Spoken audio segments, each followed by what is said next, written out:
So on the 8th of March each year, the world celebrates the social, economic, cultural, and political achievements of women on a day that has been christened as International Women's Day. Last week, 8th of March, we all marked International Women's Day.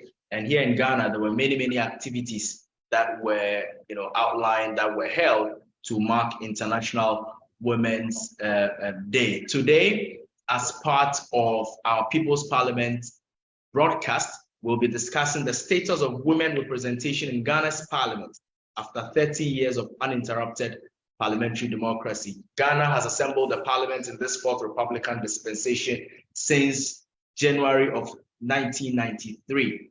What has been the status of women participation and representation in parliament all throughout this period? And we'll even dig back into the First Republic, the Second Republic, and the Third Republican dispensation, and to be able to analyze how women have gotten seats, in parliament, how representative has our parliament been since the legislature, came about.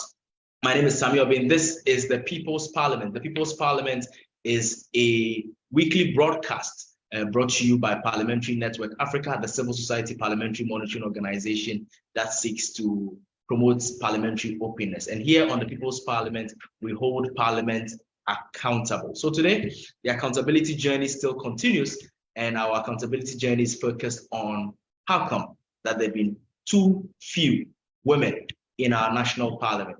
What can we do to improve the situation going forward? We have a lineup of very amazing guests who will be joining me today for these discussions. After the main discussion, just like we do every week, we'll bring you the segment on last week in Parliament.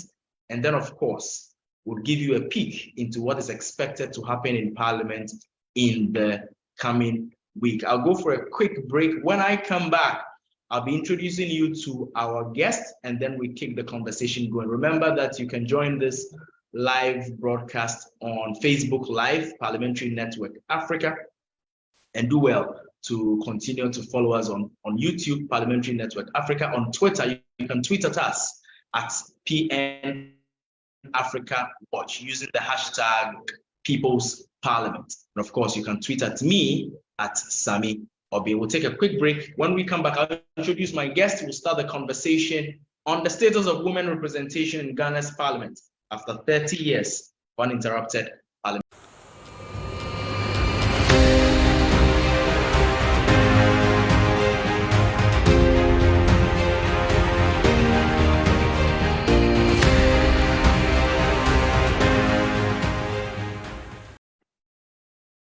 Welcome back. This is the People's Parliament. My name is Samuel Bain. The People's Parliament is a weekly parliamentary accountability broadcast brought to you by Parliamentary Network Africa. Here on the People's Parliament,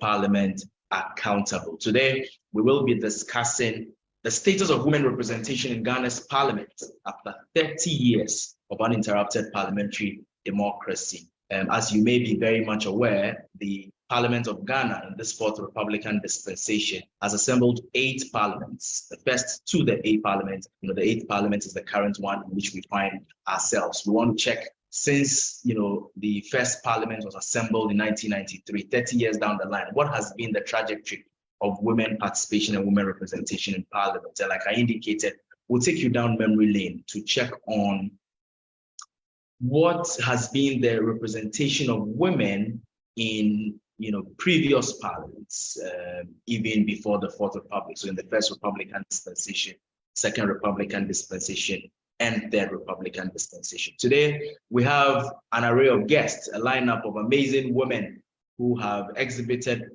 amazing qualities in leadership with parliamentary experience who will be joining us for the conversation. I have joining me now, the Honorable Catherine Ablemara-Feku, who is a former Minister of State. She's also, for the purpose of this conversation, a former Member of Parliament for the good people of Ivalue, Ajomoro-Jura,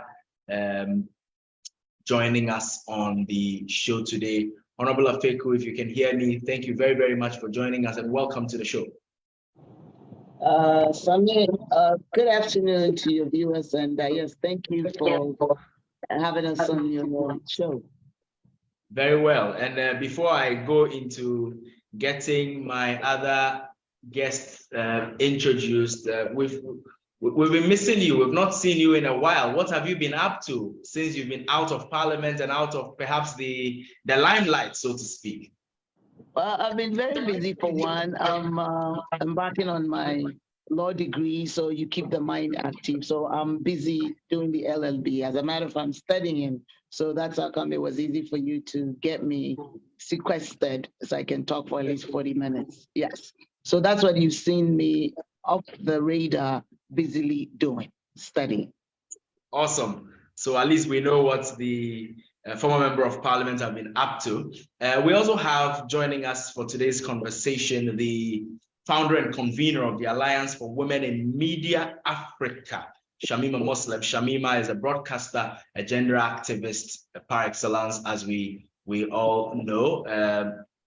Shamima, are you there with us? Okay, so production tells me that Shamima is connecting. Once we have the feed from Shamima, we will connect with her. We had advertised to have the Honorable Zanato Ajiman Rawlins, the Member of Parliament for Clotte Colley, joining us. Unfortunately, she has had a last-minute emergency, which does not make it possible for her to join us. But we'll still have some amazing conversation with Honorable Afeku and my sister Shamima Muslim, who will be joining us pretty soon. And so, you know, International Women's Day, Honorable Afeku, last week, you know, many people marked it in different shapes and forms. As a former female member of parliament, do you recount how you celebrated International Women's Day?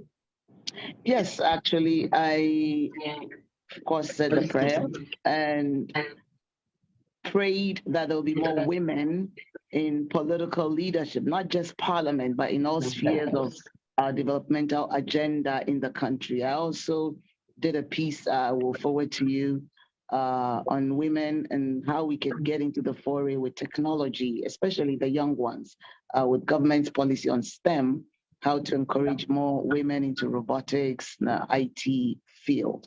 So I would say it was a sober reflection on how far we've come in the space in terms of women's participation in decision making. Awesome. And talking about women's participation in decision making, we're going to come to you because, you know, one of the amazing angles that you bring to this conversation is how, as a member of parliament, female member of parliament, you are by far the only member of parliament, if my records is right, who is female and has been in and out of parliament. We'll be coming to that in the intricacies of same. But before we do that, I would want us to take a look at some interesting statistics on women participation in parliament over the years, and for us to be able to put this whole conversation in perspective. So if my production is ready, we'll be sharing on the screen for our viewers to have a good look at, you know, our women and how they've been featuring in parliament over the years. As I indicated earlier on, we've had a situation where out of the 4 republics, you know, this Republican dispensations that we have had, it is only the 4th Republican Parliament that has been able to assemble multiple, you know, parliaments. But in the First Republic, you know, spanning from 1960 to 1966, there was a 112-member chamber or parliament. Out of the 112 members in that parliament, only 10 were women. In that parliament where we had, you know, the Osajifo himself as you know, Prime Minister, President of the Republic, 10 out of the 112, representing just under 10%, were women. Then came the second Republican Parliament, the period between 1969 to 1972. Out of the 140 women members of parliament, 2 were women. So in that second Republican parliament, after the elections, 2 women only made it to parliament. Then, of course, the coup happened, and then we went back to a democratic dispensation, the Third Republic, spanning 1979 to 1981. Again, it was a 140-member chamber. The number increased from 2 to 5. But remember that this had been a sharp decrease from the 10 women who were in the first Republican Parliament to 2 in the Second Republic, and then to 5 in the Third Republic. Then, of course, the longest military period happened between 1981 right through to we got back our democracy with the elections of 1992. And since 1992, we have been having successive elections, assembling successive parliaments, 8 successive parliaments since 1993 January, when the first parliament of the Fourth Republic was assembled. In the first parliament of the Fourth Republic, as our viewers may well know, there were 200 members of parliament that were elected into that first Republican parliament. Out of the 200, 16 were women, 184 men. So only 16 were women in that first parliament of this Fourth Republic. Then, of course, the second parliament, which was the parliament from the period 1997 to the elections of 2000, also was a 200-member chamber. Out of the 200 members of parliament, the number increased from 16 to 19, the second parliament of the Fourth Republic. Then the third parliament of the Fourth Republic, the period from 2001 until the elections of 2004. Again, it was a 200-member chamber. Now the number had reduced from 19 women MPs to 18 women MPs in that third parliament of the Fourth Republic. By the fourth parliament, we had grown the size of our parliamentary chamber from 200 to 230. Out of the 230 members of parliament, 25, representing less than 10%, representing a little over 10% were women, 25 out of 230. Then that same number, 230, was, that same number, 230 was again assembled for the fifth parliament, 2009 to 2013. Out of 230, we had a pulsating 19 being women. So the number had reduced again on the chart.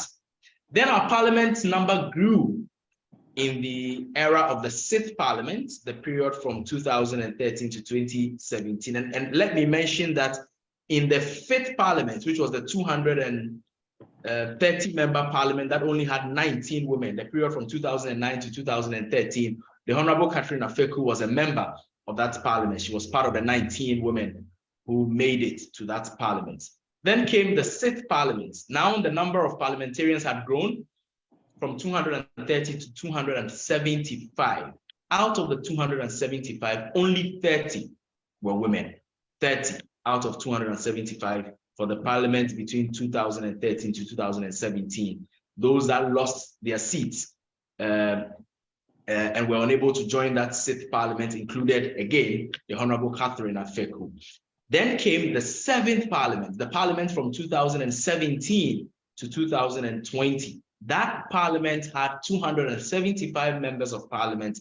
Only 37 were women, 37 out of 275. And remember that these are numbers from when the elections were held, the general elections were held. Of course, you'll recall that in that seventh parliament, there was a by-election that brought in an additional woman to increase the number to 38 eventually. But at the time of the election, 37 women were elected. And these 37 women who were elected at the elections included, again, the Honorable Catherine Afeku, who had made it back into parliament for the seventh parliament. Then came the eighth parliament, the current parliament we find ourselves in.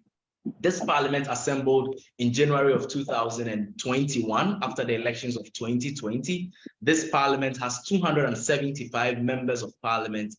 Only 40 are women. And in fact, that 40 represents the highest number of women we have had in parliament since 1960, when Ghana became a republic. That 40 represents 14.5% of the entire chamber. Who are these 40 women who are currently in parliament? Now, let me run you through these 40 women who are currently in parliament and how long they've been staying in parliament, because one of the other things that we want to have as part of this conversation is the high attrition rate of parliament generally, but also of women.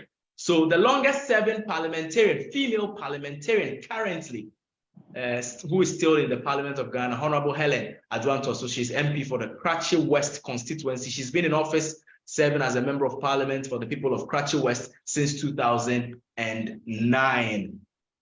Aside Honorable Ntosu, the rest of the members of parliament, all the people that she joined the 2009 parliament with are no longer in parliament. And we only have those who joined the cohorts from 2013. Honorable Delasoa, MP for Kwando, she still remains in parliament. She's been around since 2013. Then we also have the Honorable Ladi Ayi Ayamba, MP for Pusiga constituency. She's been around since the parliament of 2013.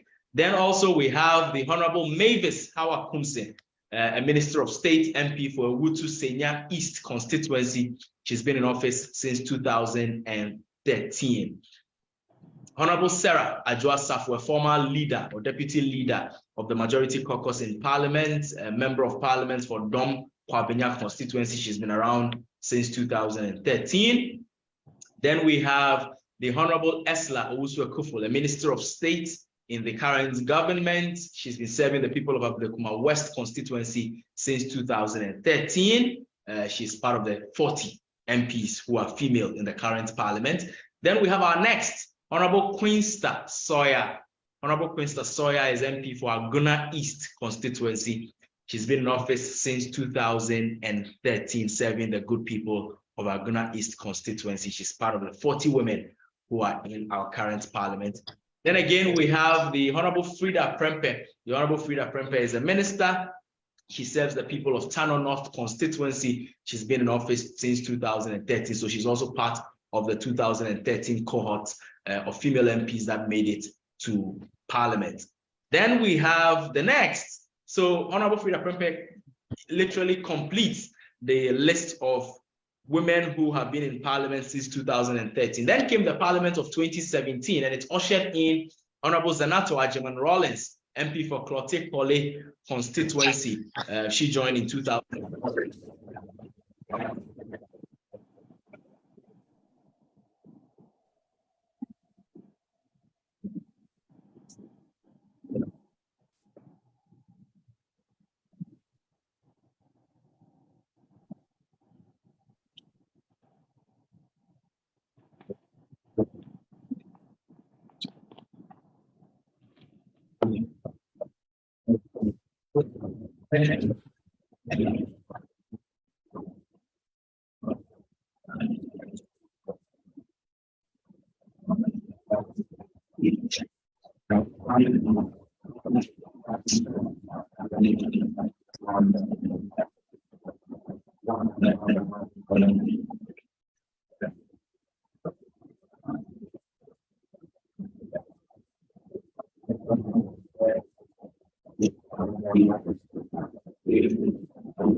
Sammy, I think your audio is getting choppy. You cannot be heard.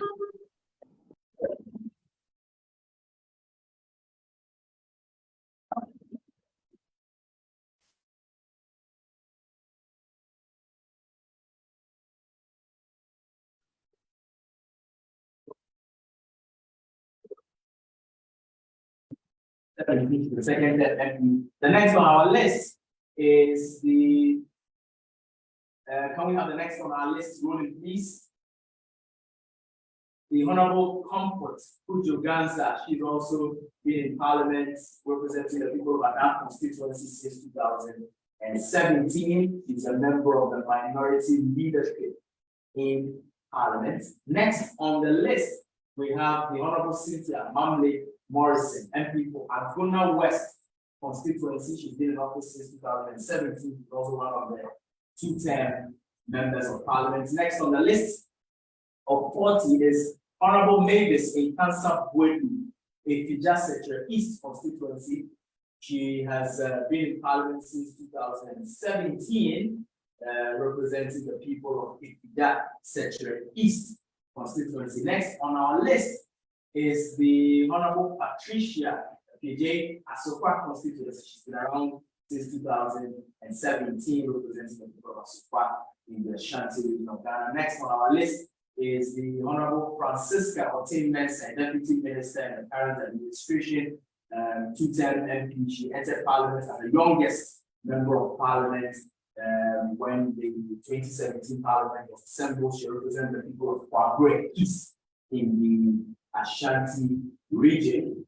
Then we have the Honorable Amma Pomar Boateng, a Deputy Minister in the current administration, to represent the people of Drapping constituency. She's a two-term MP. She's been around since 2017. Next on our list, we also have Honorable Gifty Chung Ampofo, in Buapa North constituency. Remember that she was elected to continue the unexpired tenure for the former member of Parliament in the Buapa North constituency who was gruesomely slain. It's going to so rest in peace. She took over after a by-election, and she's been representing the people of the Buapa North constituency. Next on our list is the Honorable Abuna Ose Asare, Deputy Minister at the Ministry of Finance, who represents the people of the Tiwa East constituency. He's been in Parliament since 2017. Then followed by the Honorable Angela Alonte, Afadatu South constituency, which she's been around for the past two parliaments since 2017. Next on that list is the Honorable Betty Crosby Mensah. She represents the people of Afron Plains North. She's a second-term member of Parliament. Next on our list, we have the Honorable Sheila Bartels. She is a first-term MP representing the people of the minority. Joined the Parliament of Ghana after the last election in 2020, and of course, she is part of the first-term MP we currently have in Parliament. Next, also, we have another first-term MP, Dukwa Newman, Honorable Dukwa Newman, representing the people of Okanke South constituency. Dukwa Newman representing the people of Okanke South constituency. She's been around since the election of 2020, which ushered in the current Parliament. Next on the list is the Honorable Member of Parliament for Dadekotopon constituency, the Honorable Rita Lobole Soa. She's a first-term MP representing the people of Dadekotopon in the Greater Parliament. Next on the list of first-term MPs is the Honorable Theresa Ladina Willie for Okanke North. She was part of the cohort that entered this 8th Parliament after the elections of 2020. And then we have next on that list of 40 women in Parliament, the Honorable Agnes Namumulati, Prowo constituency here in the Greater Accra region, was part of the women who were elected into Parliament in 2020 elections and joined the 8th Parliament of 2021. Next on the list is the Honorable Gisela Tete Agotui, the Wutu Senya West constituency. She is also the first-time member of Parliament representing the Wutu Senya West, part of the 40 women we have in Parliament. Then, of course, we have the Honorable Ophelia Hayford. The Honorable Ophelia Hayford is technically a second-term member of Parliament, although her full tenure started in this current 8th Parliament, 2021 8th Parliament, because she took over from the by-election, as we are aware. She took over from elections that, had her replacing as candidate a member of parliament who lost his life, who was also related to her. Honorable Ophelia Hayford has also been around serving the people of the Pantaman constituency. Next on our list is the Honorable Adley team in Suta Paman constituency. She has been around since 2021.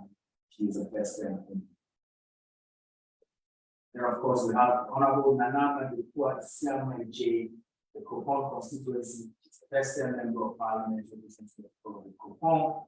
And there, of course, we have next on our list, we have some more. Yes, Elizabeth Oswejari, Techiman North constituency, first-term member of parliament. Next on our list is the Honorable Zuwera Ibrahima, Salaga constituency, Salaga North constituency, representing them in this current parliament. Next on our list is the Honorable Lydia Lamisi, representing the people of Timpani, she's a first-term member of parliament. We have next on our list the Honorable Lariba Abudu, Walawali constituency. Of course, she is also serving as a minister in the current government. Is that the final we have on our list, or we have the final one? Honorable Chifa Ablanco Mashi, representing the people of Etu South constituency, making the full list of 40 members of parliament, 14.5% of the women we currently have in parliament. And so now we will be taking a quick break, but before we do that, let me introduce and welcome Shamima Muslim, founder and convener of the Alliance for Women in Media Africa. Shamima, welcome to the show and thank you for joining us. Thank you for having me as well. It's an honor to be in the midst of such great women leaders of our country. So, awesome. Yeah. And earlier on, I introduced you as a broadcaster par excellence, a gender activist. And just like I had asked the Honorable Afeki, before we go on the break, let me check also with you. How did you mark International Women's Day, Shamima? And of course, as a member of civil society, what were some of the highlights of International Women's Day for you before we take a break? Well, thank you very much.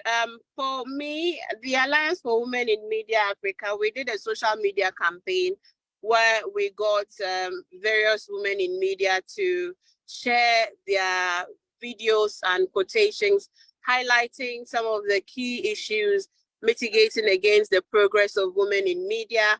We also issued a press statement and also attended an event on women in tech, where we signed an MOU with the Kofi Annan ICT Center to be able to train more women in media in digital skills so they can be more included and they can also earn some money from their new and advanced skills. So basically that's how I commemorated the day. Awesome. There were a full list of activities on that particular day. And we're happy that International Women's Day has become one of the key highlights of the calendar for every year here in Ghana. We'll take a quick break. When we come back, the statistics that have been displayed over the 4 republics that Ghana has, assembled parliaments, the statistics for the current 4th republic and the 8th parliament that have been assembled, the fact that in this current 8th parliament, which has had the highest number of women MPs, only 40 of them made it to the 275 member chamber. We'll be picking the thoughts of our guests on these matters. Why have we had very few members of parliament being women? What has been the issues that have been militating against our women? How can we remedy it? How can we get more women in parliament? And then we'll also juxtapose it with some global statistics on women in parliaments generally around the world. So we'll go for a break. This is the People's Parliament with me, Sami Obeng. When we come back, we'll continue the conversation. Stay tuned.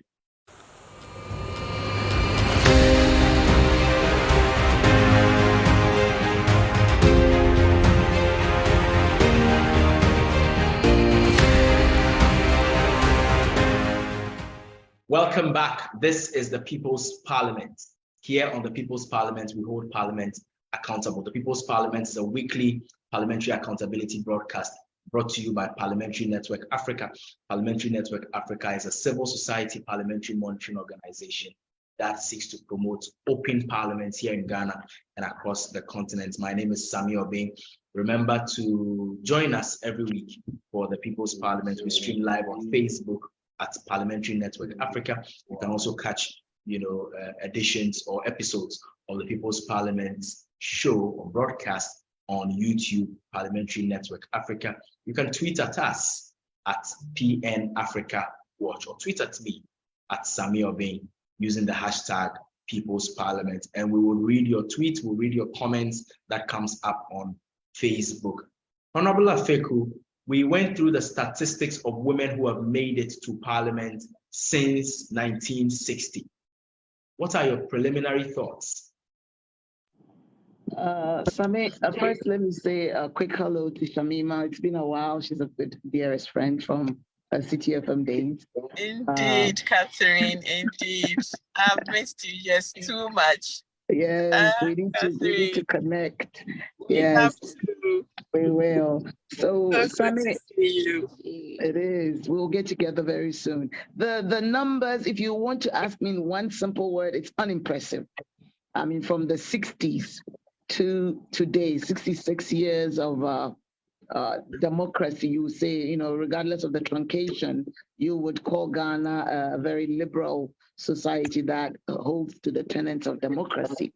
I think the numbers are extremely low, and there are real impediments, real issues. I mean, I will talk about my experience because I've been, as you said, part of 6th Parliament, part of 7th Parliament. But what happens is predominantly cultural. The whole nation is aware that we have a higher percentage of the citizenry. Women are about 52%. But culturally, there are impediments. I've had a lot of colleagues who will share some of their horrid stories, like you present yourself to a community and the first thing they will ask is, are you married? Do you have children?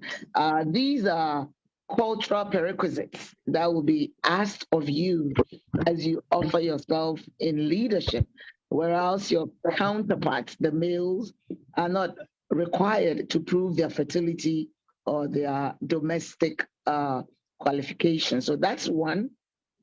That puts a lot of women in a very uncomfortable, I would say, awkward position. I mean, secondly, it's also about, I think, the society creating avenues for women to avail themselves. The cultural antecedents of insults, character assassination, a lot of, respectfully, intelligent and well-to-do women would not want to be associated with character assassination or insults from certain caliber of people who, under ordinary circumstances, will not have the opportunity to say certain unprintable words.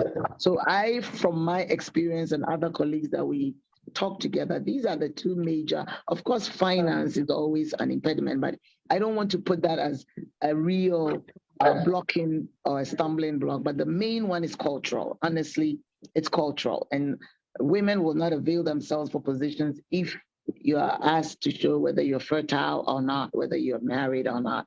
I don't think it augurs well for women to be in decision making. So these are some of the stigma that's the ones that I have experienced.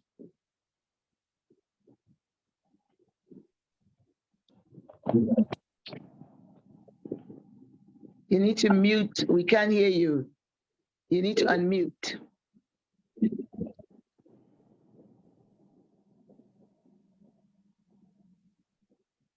I hope that our guests and audience can hear me now. Yes. Yes, great. And so, Honorable Catherine, you describe the situation as unimpressive, and I couldn't agree with you more. The fact that the highest number that we have had in Parliament over the 60 plus years that we've been assembling Parliament since the First Republic has been 14.5%, which is the current Parliament, 40 out of 275 members of parliament, and you attribute it primarily to cultural, considerations. The big question of, are you married? How many children have you got, and all of that, which do not get asked of your male counterparts. The issue of insults, character assassinations, throwing the mud at our women MPs as much as possible, and these sometimes come from people who may not qualify to, contest them even, or stand toe to toe with them on any day. Of course, the big finance issue, cost of politics in Ghana is a big issue for both men and women. Of course, we can understand why it's a big challenge also for women. Shamima, what would be your own description of the statistics that were shared? The fact that 14.5 is our highest as far as women participation in parliament is concerned. Well, I have to agree with everything Catherine has said, especially as it comes from a position of experience. I mean, they've been through it, they know, they've felt it. So if there's anybody to really, share deep knowledge about the real bottlenecks, that mitigate against women's participation in our political landscape, it is those who have been through the mill. But there are also the examples of the fact that it is possible. And when I look at the 40 or so in parliament, it is not adequate. It's never enough. It's not been good enough for the longest time. But there are examples that it is possible, okay? And we must look at those individuals and their individual stories and experiences and generate the necessary knowledge. And I think that's one of the things we haven't done quite well, is to curate the experiences of women leaders in this country so that it serves as, information, vital information for those that seek to also come into leadership, to be guided by these experiences. So one of the things we need to do is to curate the lived experiences of the women that have made it, despite the cultural inhibitions, despite the cultural challenges, despite the finances. Because I was going to start by saying, we need to look at the money, because money and power, and there's this statement that money stops all nonsense. I think that if we had more rich women who control wealth and power and influence, some of the cultural things will become secondary issues, okay? Because if somebody comes to you and you yourself, you have your own gravitas, you're not going to go and look for money from any man who would then engage in some predatory behaviors. And that's one of the things, the predatory nature of the individuals who wield the money and the power. And so even if you are a very astute female politician who has learned the skills of fundraising, they will still tell you the challenges they face in their quest to raise money to finance their campaigns. Every individual who thinks they have some spare change would always want to, hit at you. And that's the reality. It doesn't matter if you're older than them. It doesn't even matter if, you're married. It doesn't matter. It's just this thinking, this, I don't know, this belief that to support a woman, you need to, want to sleep with her. And I'm not sure they do the same with the men that they support.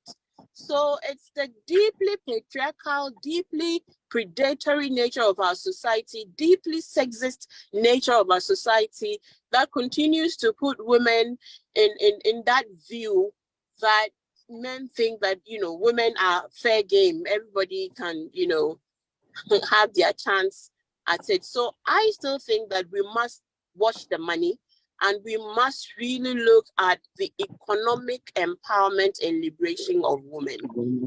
Women who would own businesses, who control capital, women who will also be willing, when they make money, to support female candidates. Because it doesn't have, once a woman is maybe rich, she may not necessarily want, she can also be a businesswoman who will not want to come into the political light. But I don't think the women who own some amount of money are supporting women candidates. I don't have any research to show, but I'm just thinking that if we had more women who controlled some amount of capital, who are also interested in supporting women candidates, then we will reduce significantly the incidents of the abuse of women who seek funding or support from male businesses. So we must look at the economic empowerment conversation, supporting women to actually have their economic liberation, so they are not beholden to any financier, especially in the nature that we see it now. And then continue engaging and showing examples of the women who are doing great things, so that the communities will be more amenable to giving women leaders the chance. Do you see it? Yeah, and Sharima, these are two also very interesting points that you raise there. The money bit, you bring in a recommendation on how we can be able to help address that particular challenge. You say that, look, let's build a cadre of wealthy women so that, we could not be having women relying on male counterparts for their campaigns, who would be exhibiting predatory, behaviors towards them. But you also raised a very fundamental point of how we have not archived enough, how we have not documented enough, curated enough the amazing examples of women leaders, even when it comes to parliament. The interesting thing that, until we were doing the production for this show, a whole organization that does out and out. You're muted again, Sammy. Well, so production, please help me out with that. Okay, so until we were putting together a production for this show, a whole organization that does out and out parliamentary work, perhaps did not have the indication. Well, so I get the impression that we're having some challenges with our sound. Let's take a quick break while we rectify the sound. When we come back, we will continue from there. So production, please help rectify the sound while we take a quick break.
Right, welcome back. We had some technical challenges with our sound that I think has been rectified now.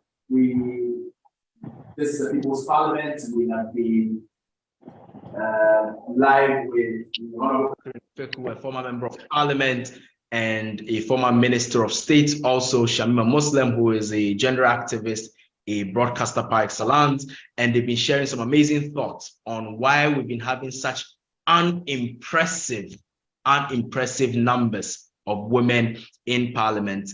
We've discussed the issues of the cultural underpinnings, the character assassination, and issues relating to insults that get thrown at women. Of course, men receive their share of it, but you know what it means when people try to malign women using insult and all manner of things. We've spoken about finances.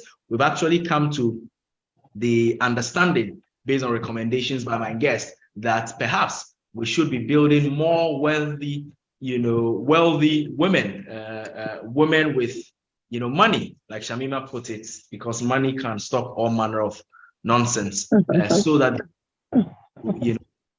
get their campaigns going without being subjected to all manner of predatory acts. But we're on the matter of not documenting the amazing stories of women who've been doing amazingly well.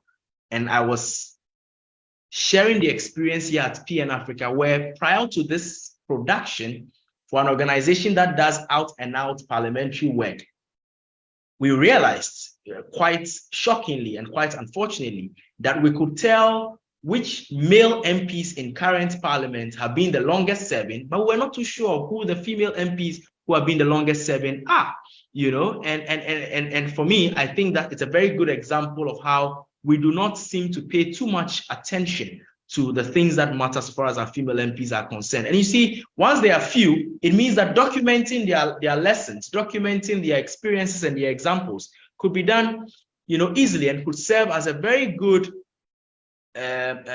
documentation for people who seek parliamentary seats, in the future globally. And Africa, I'm going to come to you as a member of parliament who know your success stories and putting it out there quite strongly. But before I do that, globally, the share of women in national parliament as at close of last year stood at 26.5% globally. 26.5% globally. Now, if this global figure was to apply in Ghana, it means that at least we should have about 73 of our current 275 member chamber being women. We know that institutions like the Interparliamentary Union have been pushing for at least 30% of parliamentary chambers being women. In fact, the Interparliamentary Union have stated that legislated quotas continue to be a decisive factor in women's representation in all regions of the world. Chambers with legislated quotas, or a combination of legislated and voluntary party quotas, elected as high as 30.9% women in 2022 versus 21.2% in chambers without quotas. What is your take on the quota system, Honorable Afeku, as somebody who has been in and out of parliament? And then, of course, you can share your thoughts and experiences with documenting the lessons from our women. Sammy, as you rightfully said, the quota system is not new to Ghana. If you look at the Hansard in 1960, there was the People's Representation Act. It was actually called the Affirmative Action Act, where the first republic, the president, actually had 10 women representing each of the regions at that time. So that was a quota system. And I think we veered off from that. I still know that the two women who were in the second Republican Parliament, Madame Catherine Tedam, is still around, and that's where we should even start with the documenting of females who broke the ceiling and got into the chamber. But if you look at what is currently happening with only 40 people, there must be a willful, positive, discriminatory principles and policies by the political parties. Because the affirmative action bill will always have a problem when you don't have 50% or 40% or 30% of women in the chamber pushing for the bill that benefits them. There are a lot of issues with interstate succession bills and some of the clauses that the majority of the members don't ascribe to, which are males. So the political parties will have to make it part of their decision to affirmatively allow women to go for seats that are safe. And this is very controversial, but that's the only way you can get females populating the chamber, and you will see the richness of that chamber in terms of policies and legislation. Because women tend to lean towards the social issues, economic issues that impact family. And if political parties will take that cue and create safe seats where only women will contest. We're not against the contest. I have been through it 4 times. So contest is actually good for your spirit. It shows how competitive you are. But place 5 women in a seat that is safe. So all women will contest, and it is very, very probable that a female will emerge a winner. It's no brainer. I mean, all these majority parties should try that for once in the 9th upcoming parliament. By the way, I am contesting. I'm going to prove to this nation that women have the capacity, the tenacity to withstand competition. And I will do it, not for anything, but to prove to a younger girl growing up that you don't have to be afraid. You have to show your confidence, your intellect, that you are at par with your male counterparts. But the parties, it has to start with the party. Until you have 100 women or 75 in parliament, I'm afraid the affirmative action will not get anywhere.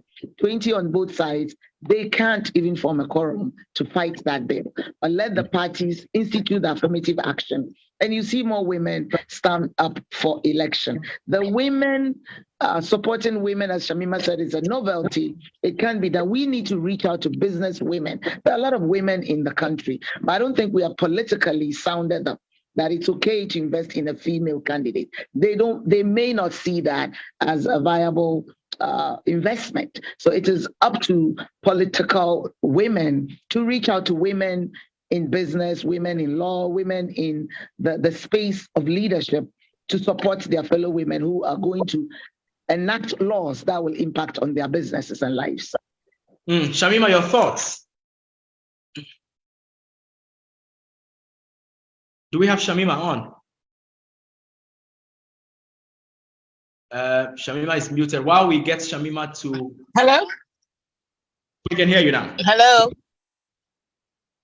Yes, we can hear you, Can Shamima. you hear me? Yes, we can. Right. And in fact, I am also in agreement that without an affirmative action, we'll really never bridge the gap. I mean, if we were to just leave things the way they are and hope that organically, by some happenstance or magic, we will be able to increase the numbers. History has shown that we won't be able to increase the numbers by mere organic, growth. So that's why it's critical to have leaders that are sensitive to the gender issue, leaders that recognize that truly this entire gender agenda is for the national and public good, and that it is good for business that a nation of so many women and so many men would have so many women and so many men taking decisions for the welfare of the entire nation. It can only be good for the country. And the reason why we are where we are is because we are failing as a nation to mine the creative energies and juices of all members of our society equally. And we can't also continue reinforcing the stereotype that politics, it's a men's thing. And so women should look for other things to do. Obviously, men have led this country for 66 years. We are where we are. So if they were, in a position to do much more transformation, we would have had the transformation that we have seen in other countries where their leaders are conscientious. But one of my concerns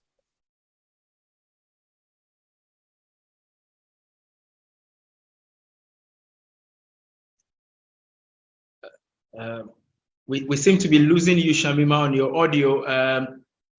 Please try and reposition so that we can hear you better and clearly. But while we are working the ropes to be able to hear Shamima better. Okay, I'm back. Can you hear me? We can. Right. I said one of my major concerns is that most of our male leaders are not yet bought in fully on this gender agenda. And unfortunately, some of our female leaders too are not bought in onto the gender agenda. I recall a couple of years ago we're in New York at the CSW 63, and the gender committee deputy chair made a point. He was a male, I forget his name, but he was saying at that meeting that some of the women in parliament were not even for the affirmative action bill. Honorable Afeko, I don't know, you've been in parliament, but this is what he said at the Ghana side event, that some of the women in parliament, they themselves were not in support of the affirmative action bill. And then when we came back home into the political parties, I know that the NPP had made some suggestions to reserve safe seats for women to contest, and it was opposed by members of the party, by leading members of the party who, you know, we thought should know better. They came openly to say that no, politics should not encourage any favoritism. If women want to contest, they should go out there and contest. And that policy never saw the light of day. So if our leaders continue to say they are committed to the gender agenda, we must, as you know, advocates and civil society organizations, hold them to account. It cannot just be mere words. They must show by deeds. So, for example, when President Akufo-Addo at the Women's Deliver Conference says that women haven't shown enough dynamism, do we agree that we haven't shown enough dynamism?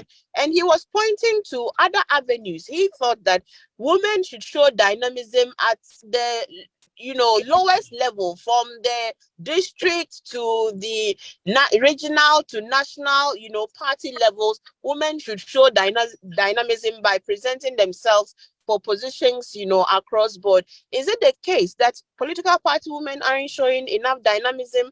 Or is it the case that the system is so rigged against them that no matter how dynamic you want to be, it's almost like it's a false start. You must really go through the mill to be able to make any substantial gain. So I think that the affirmative action bill is the way to go.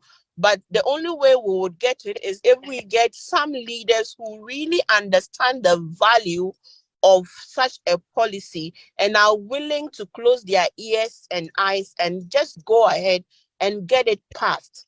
Because again, like Catherine was referencing, if we are unable to if the bill comes to parliament and the people who are supposed to vote on the bill do not believe in the value of an affirmative action bill, it means it will still not be passed. Okay, so the work is more complex than the advocacy has made it seem. And we really need to get to winning the hearts and minds of those who are making the decision to be able to make that decision.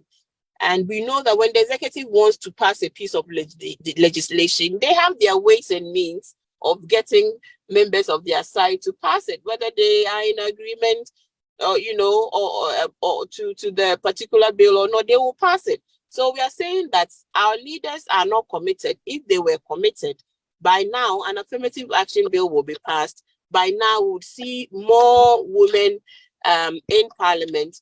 And when we find them in parliament, so this is one of the things that at various meetings I've attended, sometimes the women in caucus in parliament get criticized that we must not only just want any woman in parliament, we must want women who also believe in the cause of women empowerment and understand these critical intervention points and why they are necessary to implement if we are to bridge the gap. The World Economic Forum is saying that in its gender gap report that it's still going to take us another 151 years to attain parity at the workplace. Do you see 151 years? I mean, it's like this whole thing, we should forget it, because sometimes I don't even understand it, because the progress is not progressing. And so we cannot give up. Like I said, we have good examples. Catherine, she's telling us she's going to go again. Catherine has always been one of the most proactive women and women leaders, political leaders, and she should even have been more than she is today. And I believe if Catherine was a man in the NPP, where should have been today in Puanka, but this is where we are. Even those that have the potential, even those that have proven that with the right support they will deliver, the system never really gives them the opportunity to realize that potential. So we must keep the advocacy going. I'm sure we would make the gains, but without affirmative action, it will really be slow progress. Yes.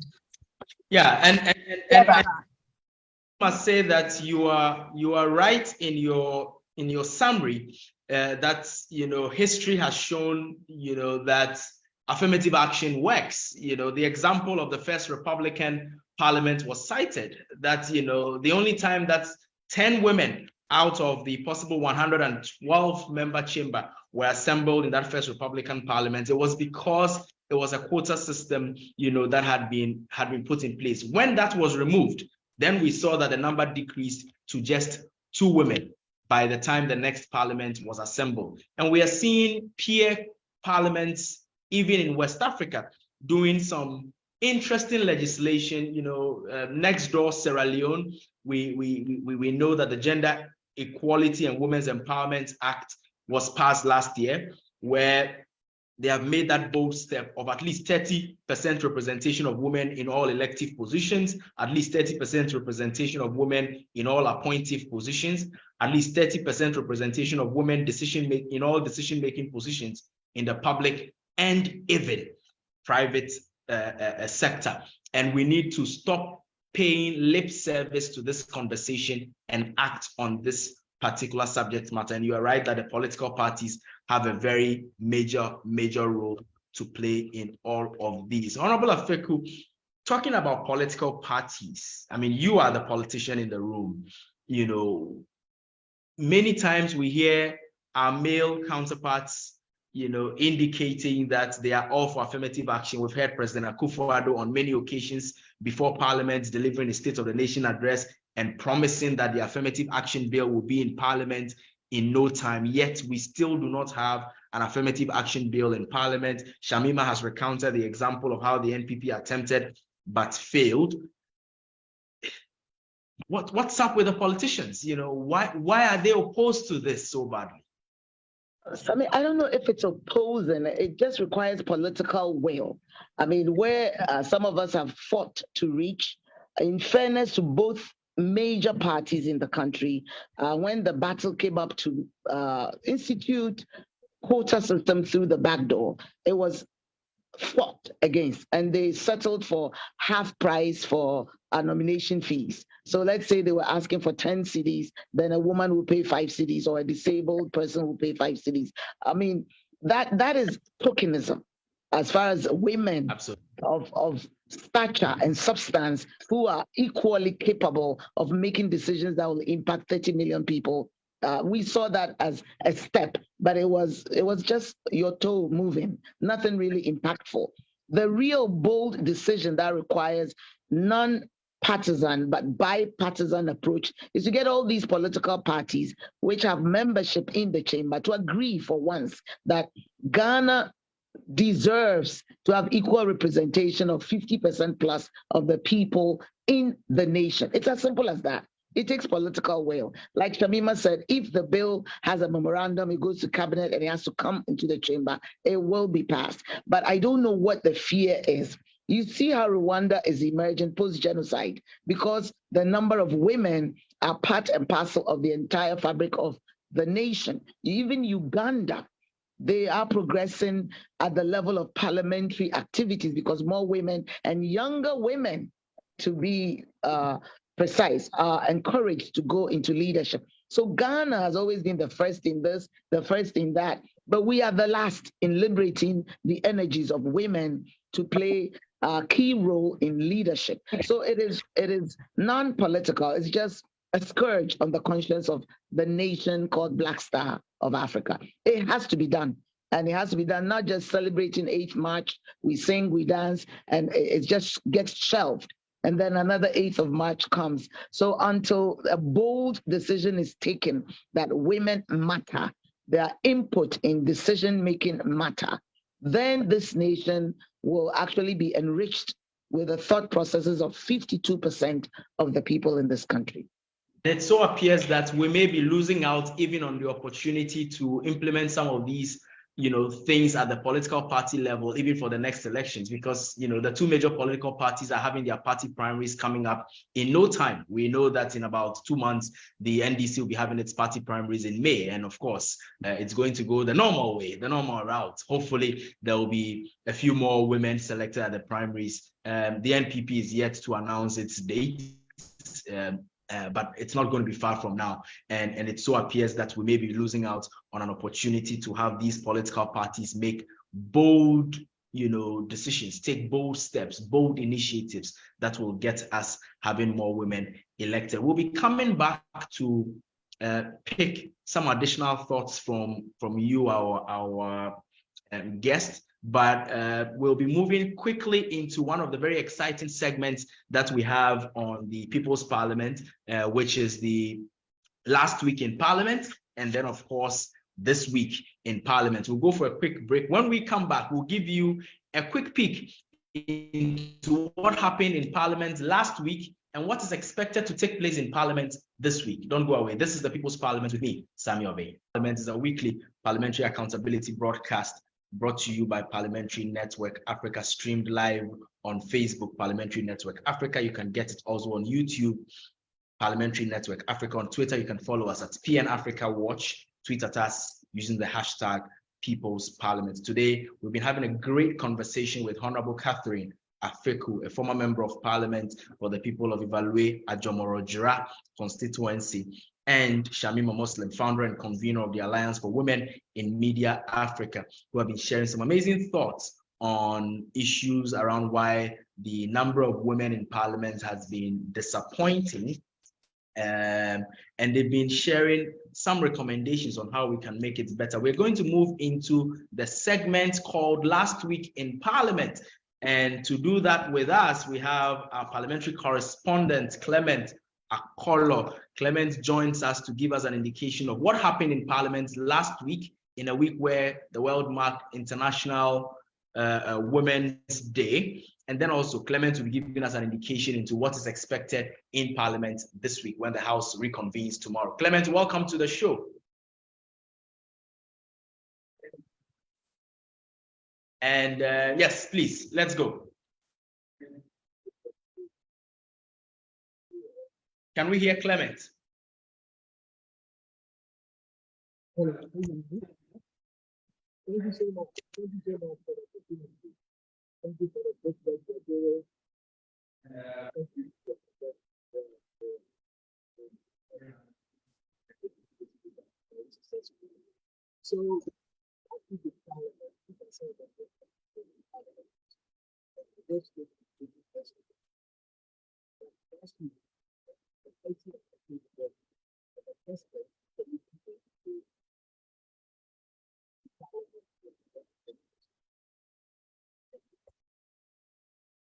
it was the highlight of last week actually was the president coming to the House to address the House about what is going on in the nation. And that's the highlight of it. But let me just say that the report of the Public Interest and Accountability Committee on the management and use of petroleum revenues for the period January to June 2022 was actually presented on the floor of Parliament. That is on Tuesday. And the Honorable Speaker had the occasion to refer it to the Finance Committee for consideration and report. And then there was also a presentation by the Honorable Minister responsible for Finance, Mr. Ken Oforiatta, that is on the request for favor of import duties, import national health insurance, import get fund, import VAT, and EXIM levy mounting to Ghana cedis equivalent to 6,871,873 United States dollars on materials and equipment, machinery to be procured for the construction of the clay calciner system by Continental Blue Investment Ghana Limited. And then another request for waiver import duties, national health insurance, import get fund, import ban, and EXIM levy amounting to Ghana cedi equivalent of 261 million 648,352 United States dollars. And for phase 1 and for phase 2, on materials and equipment to be procured for the construction of the Central Oil Refinery at Tema. Then another request was made of what I said, import VAT. So let me cut it there and then just come to the point for what it was used for, or the amount. It is Ghana cedi equivalent of 7,191,611 euros 76 cents, which is 100 units, is to buy 100 units of intercity VDL buses and to be imported from Roeselare of Belgium for the Metro Mass Transit Limited. So this also was referred to the Finance Committee by the Speaker. And then finally, Honorable Chairman of the Appointment Committee, Joseph Osei-Wusu, also presented the 30th report of the Appointment Committee on His Excellency, the President nomination for appointment as Ministers of State and Deputy Ministers. There were also some presentation of bills, including the one which was presented by Honorable Minister responsible for roads and highways, Mr. Kwesi Amwakwanta, on behalf of the Honorable Attorney General and Minister responsible for Justice, the Whistleblower Amendment Bill 2023. And Right Honorable Speaker referred this bill also to the Committee on Constitutional, Legal and Parliamentary Affairs for consideration and report. So that was the bit on Tuesday. And as we all know, on Wednesday, the President Nana Addo Dankwa Akufo-Addo was in Parliament to present the State of the Nation address, which was very well patronized by former President Kufuor and former President John Dramani Mahama, as well as members of the diplomatic corps in attendance, as well as other Ghanaians, well-meaning Ghanaians also attended and very well patronized the State of the Nation address. So that was on Wednesday, and that was the only item they took on Wednesday. So on Thursday, there were some urgent questions that were taken. So the following urgent questions were taken and answered by Honorable Minister responsible for Health, Mr. Kuku Ajima-Menu, and this generated a bit of controversy in the House. So one of the urgent questions was by Mr. William Okofu-Date, German South, to ask the Minister for Health what urgent steps the ministry is taking to replace the malfunctioning X-ray machine and generator at St. Mary's Hospital at Jobo in the German South constituency, since it is affecting health delivery, consulting in the death of patients almost on a daily basis. And this is what was the bone of contention. Dr. Sebastian Mamenso Sandari, MP for Dafiama Buse Issa, to ask the Minister for Health why there is widespread shortage of vaccine for children in the country and the measures being taken to ensure availability of these vaccines in order to prevent infections and death of children. So you realize that this particular question was what pushed the Minister for Health to hold a press conference later on, explaining why we still do not have, or at that time we didn't have the medication for measles and all that. So this was a very controversial issue which was looked at this particular week. And the debate began after that. There were some questions, some very important questions, but there were, the debate also started on Thursday, and then there was a statement by the Minister responsible for health, Mr. Kwekwa Jimamenu, pursuant to Standing Order 72, made a statement on the shortage of some routine childhood vaccines in the country, as well as the outbreak of measles in the northern region and measures taken by government to procure same as soon as practicable. So this was one of the issues that I mentioned that was very, very controversial during last week in Parliament. And then on Friday, there were two important statements. They were made in commemoration of the International Women's Day celebration by Honorable Dr. Senator Rollins, embracing equity. That is on the topic, embracing equity, and on the need to pass the affirmative action bill. So what we are discussing here was rightly brought to the floor of Parliament by Honorable Dr. Senator Rollins during the week. And as she'd be able to join us, it would have been a very interesting discussion on the platform. And then Honorable Lydia Alassane, First Deputy Majority Whip and Chairperson of the Women Caucus in Parliament, also made a similar statement on the floor of Parliament, also in commemoration of the International Women's Day celebration. So these were some of the things that happened in Parliament this particular week under consideration. Now, next week, which is the week coming, there are a number of things that has been listed to happen in the week, including some very important questions that are going to be answered on the floor of Parliament from Tuesday on. The bit about it is that the Speaker has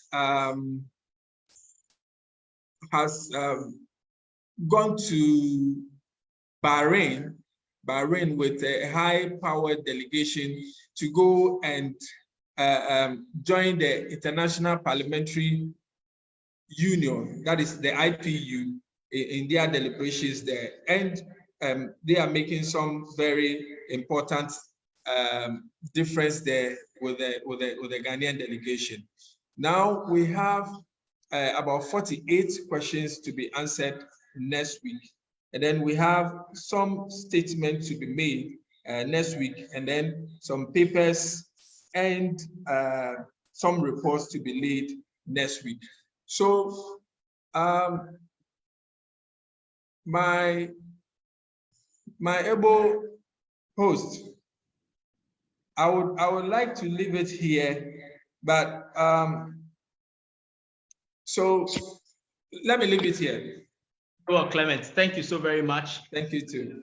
Giving us a peek into what happened in Parliament last week. Of course, the highlights of last week in Parliament was the President's State of the Nation address, the statements that were made on the floor of Parliament on women to commemorate International Women's Day, including the call for the affirmative action bill to be brought to Parliament, and indeed bringing the Minister for Health into the dispatch box to answer why we do not have vaccines, why we have vaccine shortages in our country, among many others. We know that this week also there are many, many more questions that have been highlighted to be asked in Parliament. Thank you, Clement Akolo. Clement Akolo is our parliamentary correspondent and communication officer here at Parliamentary Network Africa, who brought us last week in Parliament and a peek into what is expected this week in Parliament. Remember that we've been having a conversation with Honorable Catherine Afeku, a former member of Parliament, and Shamima Moslem, the founder and convener of the Alliance for Women in Media Africa, on the issue of status of women representation in Ghana's parliament after 30 years of uninterrupted parliamentary democracy. And they've been sharing some very, very profound thoughts with us. Even as we try to come to a wrap on today's episode of the People's Parliament Show, let me check up with you, Shamima.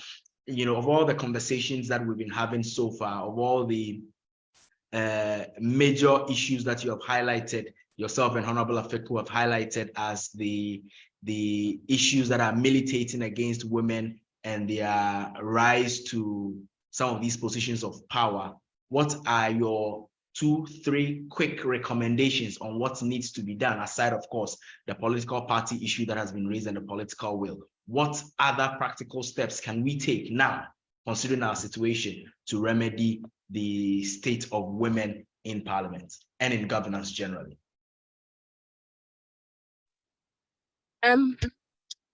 So, well, we've said a lot of it. So by way of conclusion, I would say continuous advocacy, because once there is a gap, that gap will not be bridged if we allow things to evolve by themselves. So we have to continue the advocacy.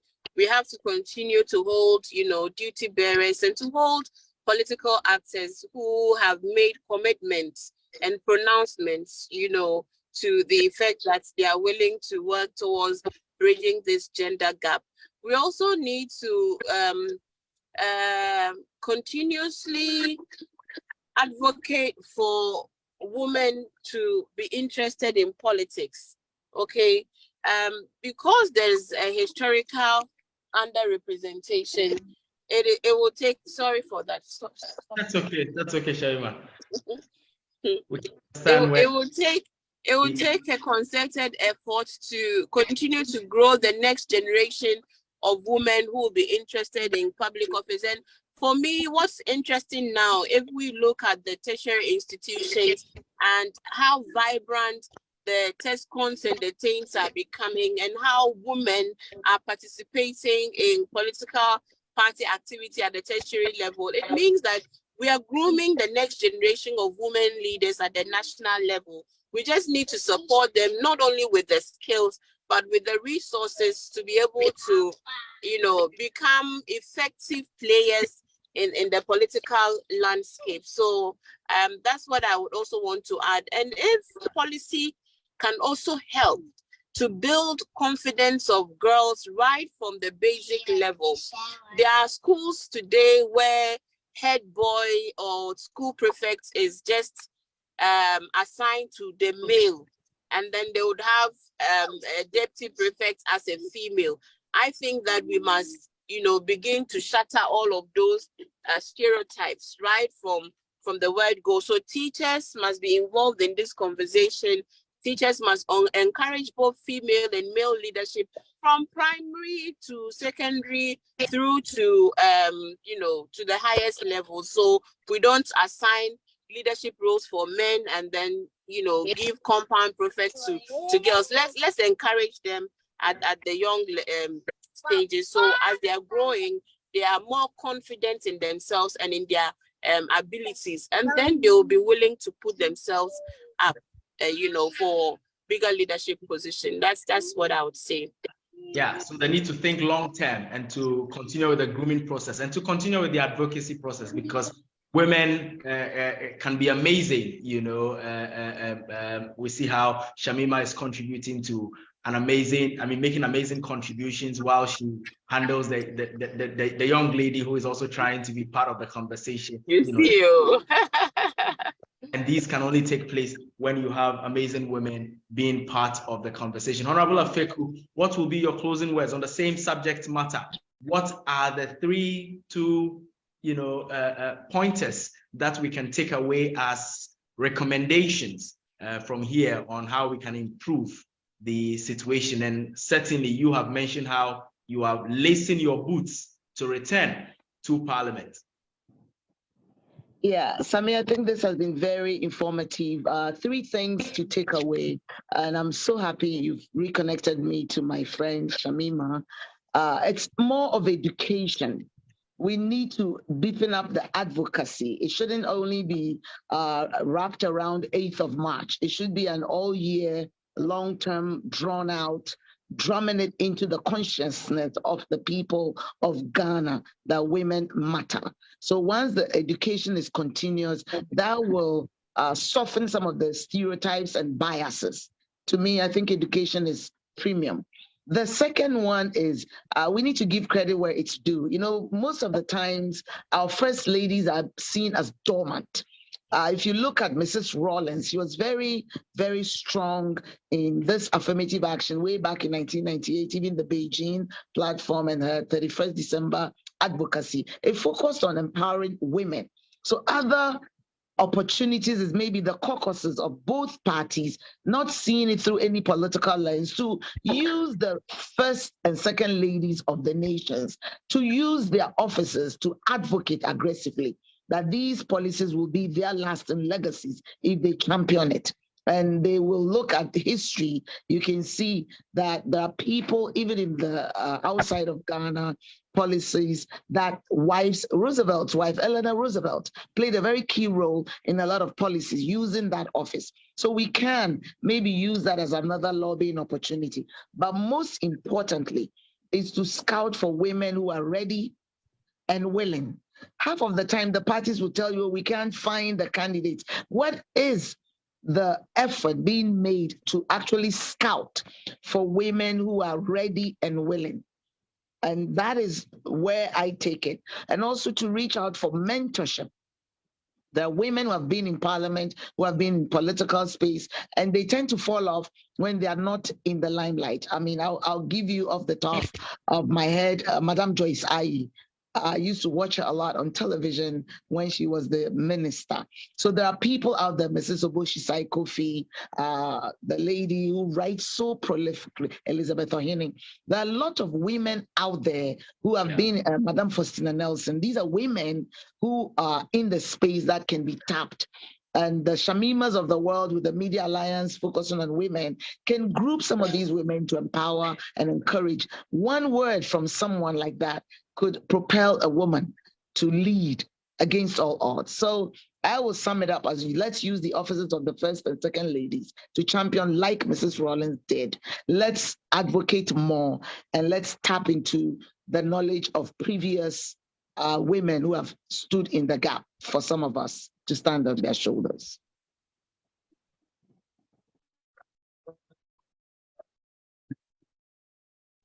Awesome, awesome, awesome. This year's International Women's Day ran on the theme Embrace Equity. And I loved the narrative that came with the hashtag Embrace Equity. It says, imagine a gender equal world. Imagine a Ghana, I mean, in this case, a Ghana, free of bias, stereotypes, and discrimination. Imagine a world that is diverse, equitable, and inclusive.